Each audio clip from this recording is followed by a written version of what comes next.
How to enable back tap on iPhone X? Here's how to set it up. First, open the Settings app on your iPhone.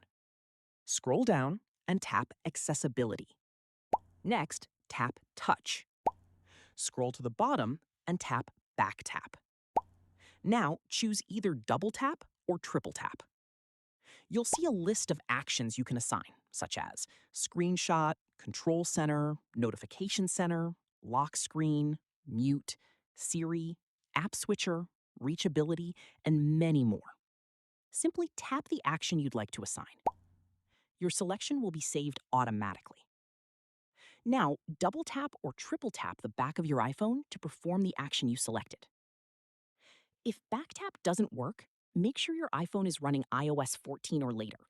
Remove any very thick or rugged case that might block the taps, and try tapping firmly near the Apple logo on the back of your iPhone.